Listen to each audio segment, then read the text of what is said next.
বেশ অনেকটা রসুন, ফুল কষানো মাংস।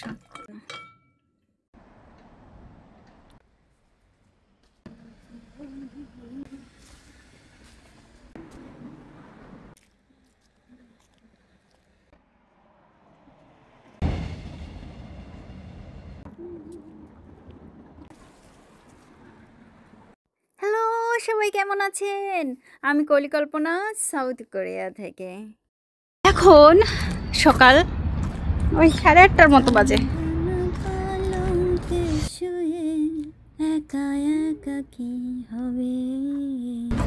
গাছের পাতা ঝরে পড়ে যাচ্ছে।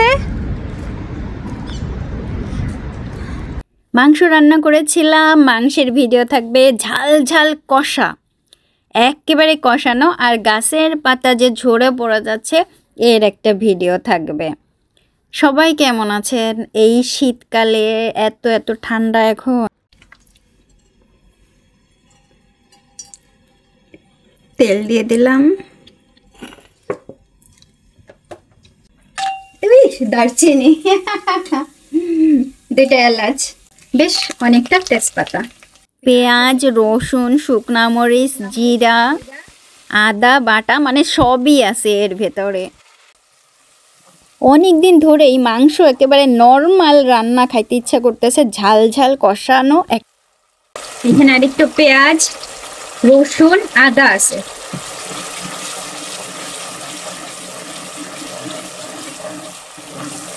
মশলাটা এখন ভালো করে আমি জ্বালাই নেব। হলুদ দিয়ে দিচ্ছি। মাংস যে কত ভাবে রান্না করা যায়, মানে প্রত্যেকটা পরিবারেই দেখা যাবে যে অনেকটাই ভিন্ন ভিন্ন রান্না।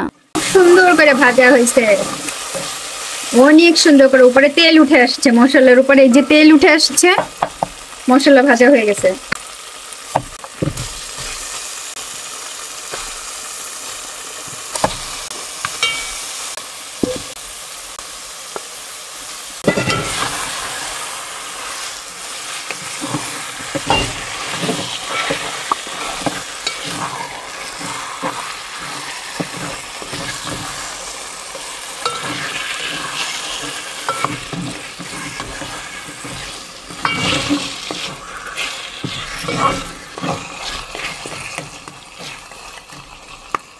এই মাংসটা কষানো হবে, তো এখানে একটুখানি পানি আমি ব্লেন্ডার ধোয়া পানি একটুখানি দিয়ে দিলাম।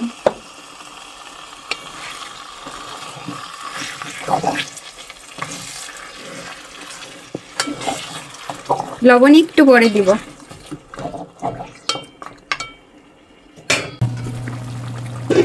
ও পানি গলছে, অনেক অনেক পানি গলছে। এই পানি টানাবো, পানি এখন আর অ্যাড করবো না। আমি লবণ দিয়ে দেবো, লবণ তো এখনো দেই নেই। স্বাদ মতো লবণ দিয়ে দিলাম।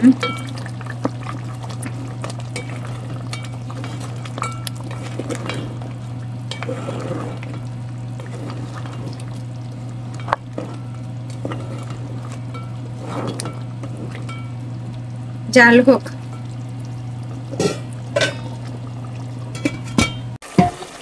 পানি টেনে গেছে, খুব সুন্দর কষানো হয়েছে। এইবার আমি রান্নার জন্য পানি দিয়ে দেব।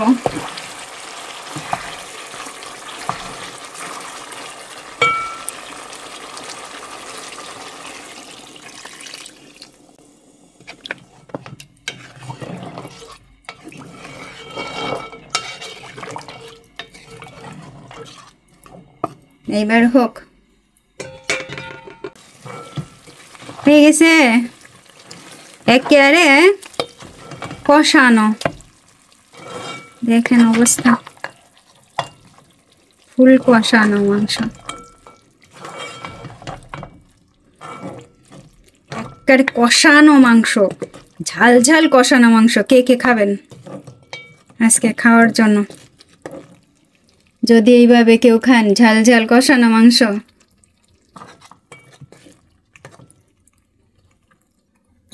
আমি জিওর জন্য 2 পিস নিয়ে যাব। এই তেল তেল মাংস খুব পছন্দ করে, খুব। এইটুক নিয়ে যাব ওর জন্য, খুব পছন্দ করবে। আমি একটা দারুণ গলছে, সেই স্বাদ। রাত বাজে এখন 1:53, আর এই যা খাইতেছি। এই দেখেন গরম গরম রান্না হয়েছে এত রাত্রে, সেই স্বাদ হয়েছে। নিতেছি, বারবার নিতেছি আর খাইতেছি গরম গরম। ওটা কিন্তু গরুর মাংস, কোরিয়ান গরুর মাংস। কোরিয়াতে এখন চারিদিকে বেশ ঠান্ডা ঠান্ডা ঠান্ডা ঠান্ডা, শীত শীত। আর ঘরের ভিতরে কেমন শীত। পালঙ্কে শুয়ে একা একা কি হবে, জীবনে তোমায় যদি পেলাম না।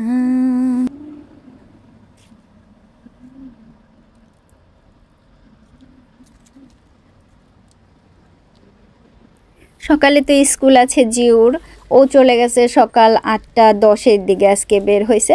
তা ওর পরপরই আমিও বের হইলাম, যে আমি আমাদের বাড়ির মানে অ্যাপার্টমেন্টের আর এক দিকে গেলাম আজকে। প্রতিদিন তো ওই যে যেদিকে যায় বাজার করতে, মার্টে বা ওই যে রাস্তার ধারে যে সবজি বিক্রি করে, ওইটা হচ্ছে আর একটা সাইড, আর এইটা হচ্ছে আমাদের বাড়ির আরেকটা সাইড।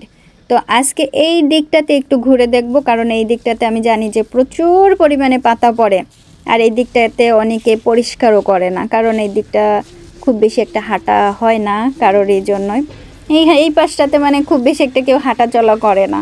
সেজন্যই আমি চিন্তা করলাম যে আজকে এই দিকটাতেই যাব, গাছের পাতা ঝরে পড়ছে যেদিকে সেই দিকেই যাব। কারণ আমার একটা আপু কমেন্ট করছে যে গাছের ঝরে যাওয়া পাতা তার ভালো লাগে, এবং বিশেষত আমারও ভালো লাগে।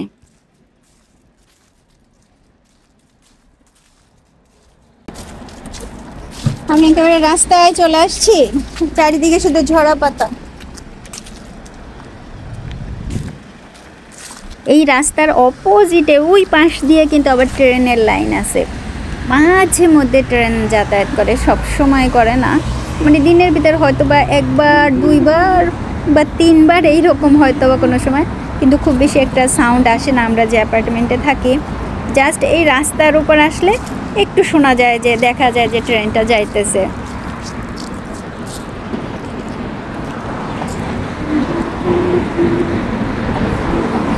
মোটামুটি ভালোই শীত পড়ছে। আমার তো মনে হয় যেন এখনই হ্যান্ড গ্লাভস নিয়ে বের হতে হবে, কারণ আমার তো আবার একটু শীত বেশি। তো অনেক কোরিয়ানরা আছেন যাদের শীত কম, তারা খুব এনজয় করে এই সময়টা, কারণ হালকা হালকা শীত তাদের কাছে মনে হয় যেন, কিন্তু আমার কাছে এখন থেকেই মানে খুব বেশি শীত। আর ঘরের ভেতরে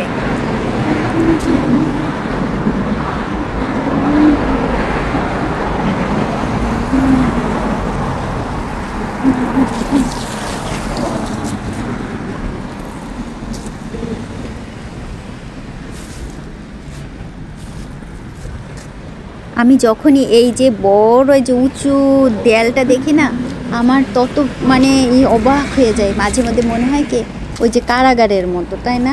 কারাগারের অনেক উঁচু উঁচু পাঁচিল থাকে দেওয়া, ঠিক সেরকম মনে হয়।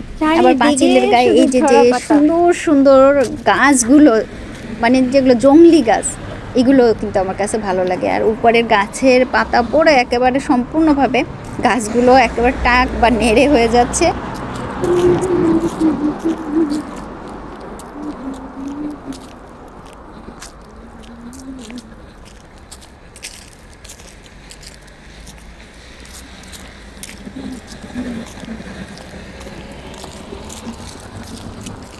পথচারী কিন্তু খুব বেশি একটা পাবেন না, হয়তো বা কয়েকজনকে দেখা যায়।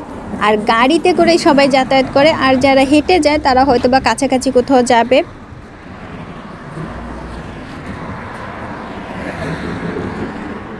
সারা দেয়াল জুড়ে কত, এই যে দেখেন কি ধরনের গাছ, তাই না? লতা গাছ।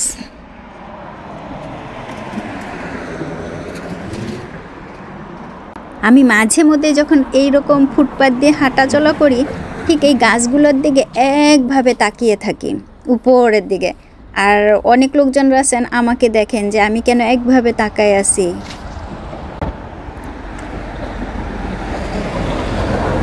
আমি জানি না, আমার ভালো লাগে দেখতে, মানে সব কিছুর ভিতরে আমি অন্যরকম একটা সৌন্দর্য পাই।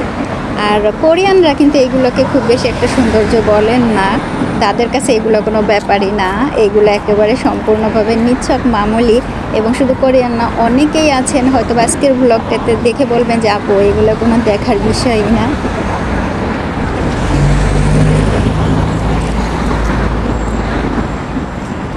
ওই যে যাইতে যাইতে না একটা ট্রেনও গেছিল একটু পরেই।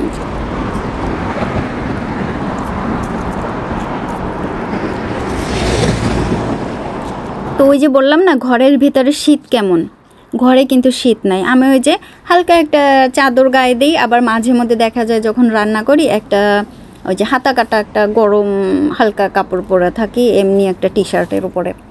আর জিওর তো এখনও প্রচুর পরিমাণে গরম, ও ফুললি একটা যে ইলেকট্রিক ফ্যান আছে, ফ্যানটা চালায় নিয়ে বসা থাকে, তারপরে ওর মানে প্রচুর গরম। আর আমার তো শীত হালকা হালকা ঘরের ভিতরে, কিন্তু বাইরে গেলে প্রচুর শীত।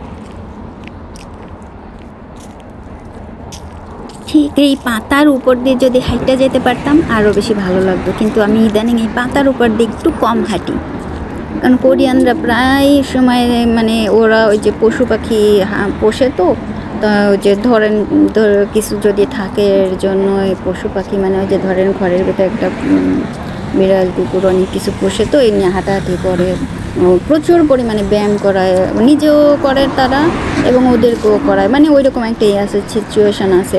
এই দেখেন এখানে একটা ইলেকট্রিকের ফেলাই রাখছে, মানে এগুলো হচ্ছে যে কান্ট্রি। তো আপনি যেখানে ইচ্ছা সেখানে এগুলো নিয়ে যেতে পারবেন, আবার যে কোনো জায়গায় রেখে যেতে পারবেন, কোনো ব্যাপার না, আপনার কাছে কার্ড থাকলেই হবে।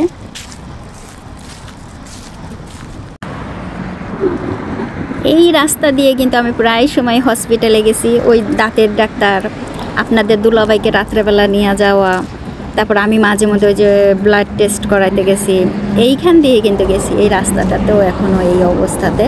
আর এইখান থেকে সোজা গেলে পরে আমাদের অ্যাপার্টমেন্ট আছে, আমরা যেখানে আমাদের তো না, মানে আমরা যে অ্যাপার্টমেন্টে থাকি, এখন অনেকে এবার এই ধরনের কথা বললে মালিক হয় তোর অমুকের অ্যাপার্টমেন্ট, মানে কথা বলতে বলতে না এরকম। কোরিয়ানরা কী বলে জানেন, উড়ি জীব, আর ওই যেখানেই থাকুক না কেন মানে উড়ি জীব, মানে আমাদের ঘর।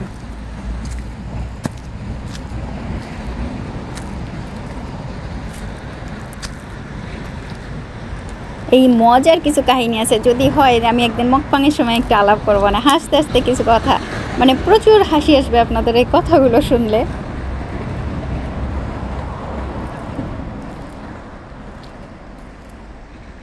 আমি জানি না আজকের এই ব্লগটা হয়তো বা অনেকের কাছে একটু বোরিং, বেশি বোরিং বা অন্যরকম লাগতে পারে, কিন্তু আমার কাছে এই প্রাকৃতিক সৌন্দর্য, এই যে যে ন্যাচারাল একটা সৌন্দর্য, এইটার আমি আসলে প্রেমে পড়া যায়। আর একটা আপু বলছে যে একটু যেন দেখাই, সুতরাং কি সুন্দর না গাছের পাতার রঙগুলো। আপুর সাথে আজকে মিল রেখা আমার পছন্দের একটা ব্লগ করে ফেললাম।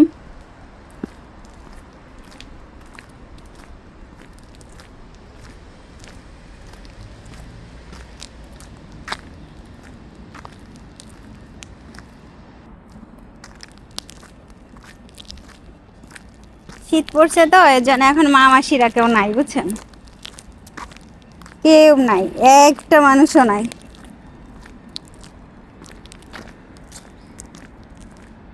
ফাঁকা ঘরের মাঠ, একেবারে ফুললি ঘরের মাঠ, একটা মানুষও নাই শীতে। একা একা কি হবে জীবনে তোমায়, গাছের পাতা ঝরে পড়ে যাচ্ছে।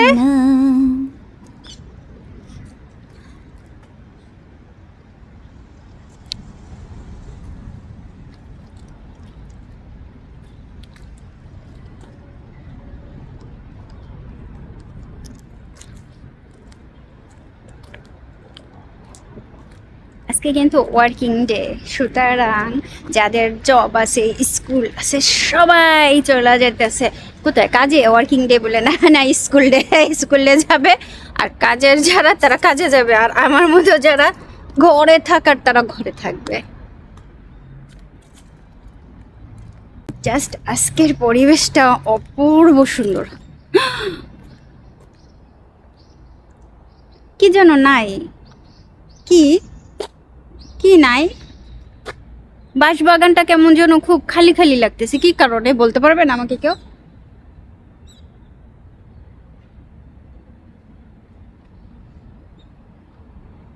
বাঁশ কি কেটে ফেলছে পিছন থেকে?